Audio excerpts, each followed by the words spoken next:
जरा सोचिए, बाहर चिलचिलाती धूप हो और आप एक ठंडी सी सुकून भरी हवा में बैठे हो। ये कमाल करता है आपका एयर कंडीशनर यानी कि एसी। लेकिन क्या आपने कभी सोचा है कि ये एसी आखिर बनता कैसे है? वो स्टाइलिश सा इंडोर यूनिट जो कि दीवार पर लगी होती है और बाहर लगी भारी भरकम आउटडोर यूनिट, इनका सफर कहाँ से शुरू होता है? अगर नहीं तो दोस्तों, आज हम आपको ले चलेंगे एक हाई टेक एसी फैक्ट्री के अंदर, जहां पर स्टील, कॉपर और प्लास्टिक जैसे नॉर्मल मटेरियल्स को सुपर एडवांस्ड मशीनों से मिलाकर एक परफेक्ट कूलिंग मशीन में बदला जाता है। जब लेजर कटिंग मशीनें मेटल को काटती है ना, जब रोबोटिक आर्म्स बारीकी से असेंबली करती हैं और जब हर पुर्जे की टेस्टिंग करी जाती है, तब समझ में आता है कि एसी सिर्फ एक मशीन नहीं बल्कि इंजीनियरिंग का एक शानदार नमूना है। तो चलिए वीडियो को शुरू करते हैं। दोस्तों, एसी चाहे उसकी आउटडोर यूनिट हो जो कि गर्मी को बाहर फेंकता है, या फिर इंडोर यूनिट हो जो कि आपके कमरे में ठंडी हवा को पहुंचाता है, हम आज हर स्टेप को डिटेल में देखेंगे। स्टील की चादरों से बॉडी बनाना, कॉपर ट्यूब से कॉइल्स तैयार करना और फिर टेस्टिंग तक का पूरा सफर, क्योंकि एक एसी बनाने का प्रोसेस एक बेहद ही इंटरेस्टिंग, कॉम्प्लेक्स और काफी एक्यूरेट काम है जो कि कई स्टेजेस में पूरा होता है और इसके हर स्टेप में बारीकी से ध्यान भी देना पड़ता है ताकि आपको अपने घर या ऑफिस के लिए एक परफेक्ट कूलिंग मशीन मिल सके। शुरुआत होती है एक 3D मॉडल से। जी हाँ, बिल्कुल, जहाँ पर सबसे पहले इंजीनियर्स अपने कंप्यूटर पर कैड सॉफ्टवेयर का यूज करके एसी की पूरी डिजाइनिंग तैयार करते हैं। इस डिजाइन में एसी के हर पार्ट का साइज, उसका शेप और पोजीशन बिल्कुल फिक्स रहता है ताकि आगे चलकर प्रोडक्शन में कोई भी गड़बड़ी ना हो। जैसे ही ये डिजाइन तैयार हो जाती है, इसको फैक्ट्री में भेज देते हैं और यहीं से शुरू होती है असली प्रोसेस। सबसे पहले एसी की बॉडी बनाने की बारी आती है। इसके लिए फैक्ट्री में स्टील की बड़ी बड़ी चादरें लाई जाती हैं। इन स्टील शीट्स को वर्कर्स पंचिंग मशीन में डालते हैं, जहाँ पर एसी की बॉडी के हिसाब से सटीक छेद और कट्स बनाए जाते हैं। फिर उनको छोटे छोटे टुकड़ों में काट कर बेंडिंग मशीन में डालते हैं और देखते ही देखते ये स्टील शीट्स एसी के साइड पैनल में बदल जाते हैं। अब फ्रंट पैनल का नंबर आ जाता है, जो कि एसी का वो हिस्सा होता है जहां से गर्म हवा बाहर को निकलती है।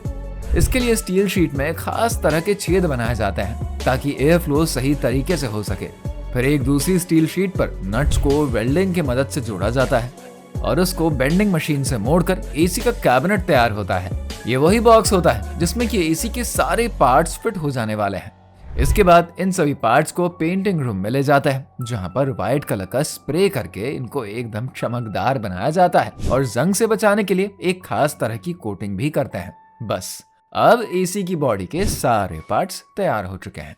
लेकिन दोस्तों, एसी का असली जादू तो इसके अंदर छिपा हुआ है ना, और ये जादू शुरू होता है कंडेंसर कॉइल से, जो कि गर्मी को बाहर निकालने का सबसे अहम काम करता है। इसके लिए कॉपर की ट्यूब को एक फिक्स लंबाई में काटा जाता है और फिर वेल्डिंग मशीन में डालकर इनको सर्पेंटाइन शेप यानी कि सांप जैसा शेप देते हैं। अब एल्यूमिनियम की पतली पतली परतें बनाई जाती हैं, जिन्हें की फिन्स भी कहते हैं, और इन फिन्स में कॉपर ट्यूब्स को सावधानी से फिट करते हैं।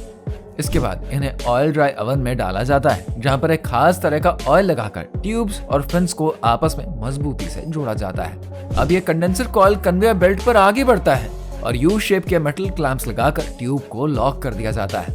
फिर वेल्डिंग की मदद से सब कुछ इतना मजबूत बना दिया जाता है कि ये सालों तक चल सके। लेकिन जरा रुक जाइए, क्या ये लीक प्रूफ है?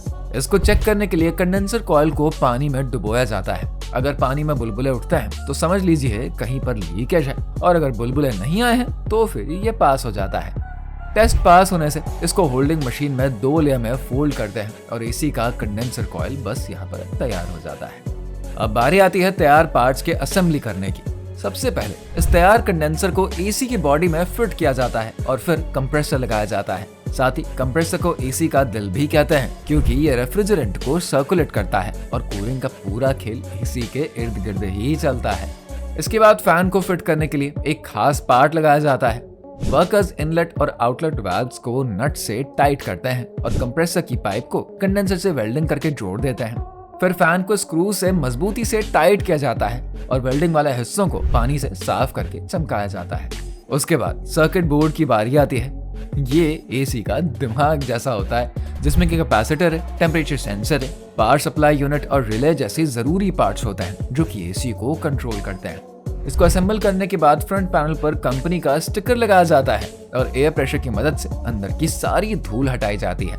इसके बाद साइड कवर और बॉडी कवर लगाकर एसी की आउटडोर यूनिट को पूरी तरीके से तैयार कर दिया जाता है। लेकिन दोस्तों, अभी कहानी खत्म नहीं हुई है। अब इसको टेस्टिंग चेंबर में भेज दिया जाता है, जहां पर अलग अलग वोल्टेज देकर इसकी कैपेसिटी को चेक करते हैं और साथ ही फैन की स्पीड को भी टेस्ट करते हैं। और साथ में वाटरप्रूफिंग के लिए 180 डिग्री के एंगल से पानी का स्प्रे किया जाता है, ताकि ये इंश्योर हो सके कि बारिश या नमी में भी ये खराब ना हो। इस टेस्ट में पास होने के बाद इसको पैकेजिंग प्रोसेस के लिए पैकेजिंग यूनिट में ले जाया जाता है, जहां पर पहले इसे बॉक्स में रखा जाता है, फिर प्लास्टिक से सील किया जाता है और आखिर में पॉलिथीन में लपेटा जाता है। लेकिन पैकेजिंग से पहले एक आखिरी टेस्ट यहाँ पर होता है, सर्कुलेशन और वाइब्रेशन टेस्ट।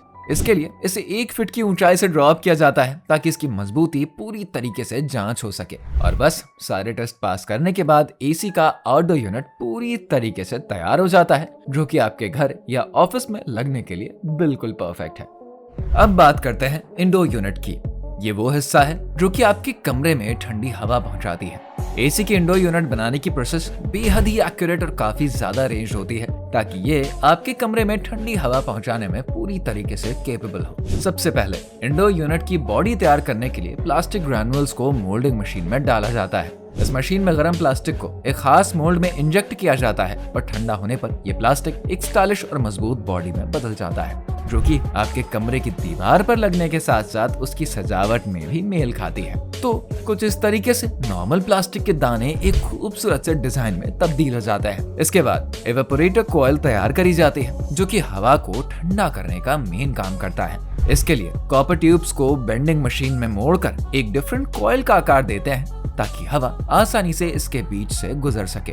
फिर इन ट्यूब्स को वेल्डिंग के जरिए आपस में जोड़ते हैं और एक स्टील के कवर में इसको फिट कर दिया जाता है, ताकि ये मजबूती से अपनी जगह पर बनी रहे। साथ ही इस कॉइल में इनलेट और आउटलेट वाल्व्स भी लगाए जाते हैं, जो कि ठंडी और गर्म हवा के फ्लो को कंट्रोल करती है, यानी कि ठंडी हवा अंदर आए और गर्म हवा बाहर को जाए। अब इंडोर यूनिट की बॉडी में सर्किट बोर्ड को असेंबल करते हैं, जो कि एसी के दिमाग की तरह काम करता है और साथ ही सारे फंक्शंस को कंट्रोल भी करता है। फिर इसको स्क्रू से अच्छे से टाइट कर देते हैं, ताकि ये अपनी जगह स्थिर रहे और हिले डुले ना। इसके बाद ब्लोअर फैन को लगाया जाता है, जो कि ठंडी हवा को कमरे में फैलाने का काम करता है। इसे एवेपोरेटर कॉइल के साथ कवर किया जाता है, ताकि हवा सही से ठंडी होकर बाहर निकले। फिर मोटर लगाई जाती है, जो कि ब्लोअर फैन को घुमाती है, ताकि हवा का फ्लो बना रहे।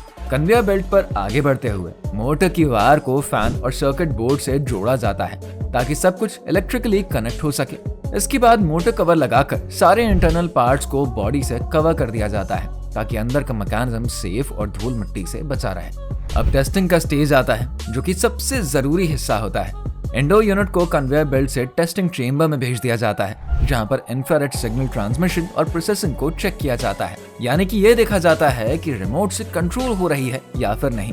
फिर इसके बाद एसी के फ्रंट पैनल पर कंपनी का स्टिकर लगाया जाता है और लेजर मशीन से स्कैन करके बारकोड बनाया जाता है, जो कि फ्यूचर में मैन्युफैक्चरिंग डेट को ट्रैक करने का काम करती है। सब कुछ सही होने पर इंडोर यूनिट को पॉलिथीन में लपेटकर बॉक्स में पैक कर देते हैं। तो बस इसी तरीके से एसी का इंडोर यूनिट भी यहाँ पर अब तैयार हो जाता है, जो कि आपके घर पहुंचकर आपको ठंडी ठंडी हवा देने के लिए पूरी तरीके से तैयार है। और इसके हर स्टेप में परफेक्शन का ध्यान बहुत रखा जाता है, ताकि आपको बेस्ट कूलिंग एक्सपीरियंस ही मिले। तो दोस्तों, अब आपने देख लिया ना कि एक एसी बनाने में कितनी सारी मेहनत और कितनी एक्यूरेसी चाहिए होती है। स्टील से बॉडी, कॉपर से कॉइल्स और प्लास्टिक से इंडोर यूनिट, हर स्टेप में टेक्नोलॉजी और इंजीनियरिंग का कमाल है। वैसे आपके पास कौन सा एसी है, स्प्लिट या फिर विंडो? नीचे हमें कमेंट करके जरूर बताइए। आपको भी अगर हमारा वीडियो पसंद आया है तो इसको लाइक और शेयर करिए, साथ ही चैनल को सब्सक्राइब करना बिल्कुल ना भूले। मिलते हैं अगले वीडियो में, तब तक के लिए रहिए बिल्कुल कूल।